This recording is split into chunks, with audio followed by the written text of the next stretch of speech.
has rightly put focus on disrupting and deterring China's malign influence within the United States. From a legal perspective, and with the tools and authorities of the Department of Justice in mind, what do you see as the most urgent actions that we should be pursuing to stop this malign influence, disrupt IP theft, and economic and tech espionage?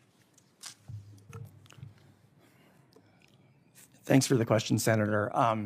For a more complete answer, I'd certainly want to be able to discuss it with the professionals inside of NSD. Yeah, okay. But it seems to me that making sure that we have all of the intelligence collection that we can in order to find all of our vulnerabilities and adequate cybersecurity would be, very good starts. So an inventory of the cyber capabilities, and how would you go about that?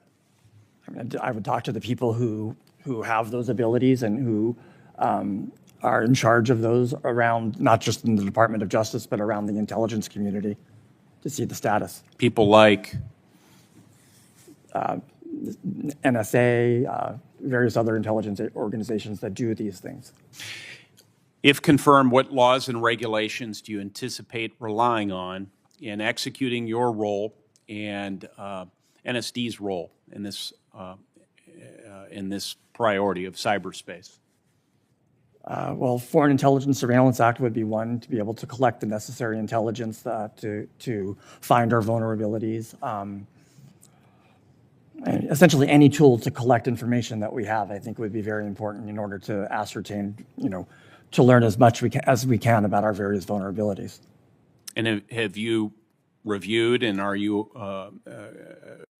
deeply familiar with the laws and regulations that would govern your position, your conduct, and your responsibilities? I'm quite familiar with some of them, like the Foreign Intelligence Surveillance Act, but there are quite a number that the National Security Division administers.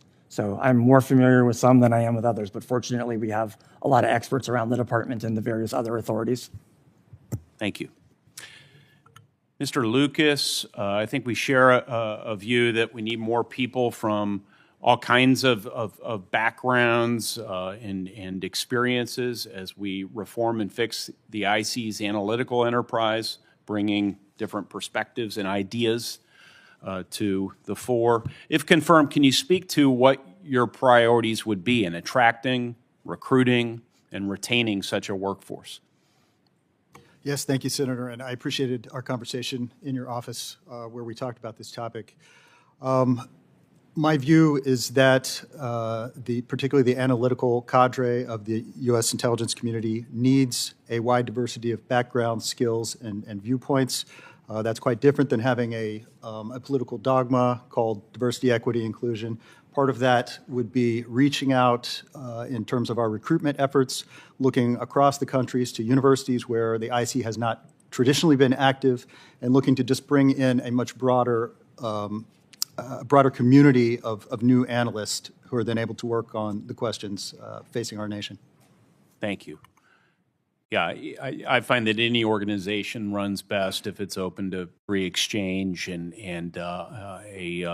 an honest, even a brutal confrontation with the truth, and have heated arguments behind closed doors before important decisions are made and all the rest. And it seems like you embrace that ethic and culture. Is that an accurate characterization? Yes, Senator, that's an accurate characterization. What tangible actions would you recommend to the director in furtherance of good decision-making as it relates to receiving different ideas and perspectives? Advising the director, I think it will be critical for her to be in regular contact with the heads of the IC agencies, to be understanding how they are conducting their recruitment, what sort of cultures they are trying to build based around objectivity and non-politicization of intelligence.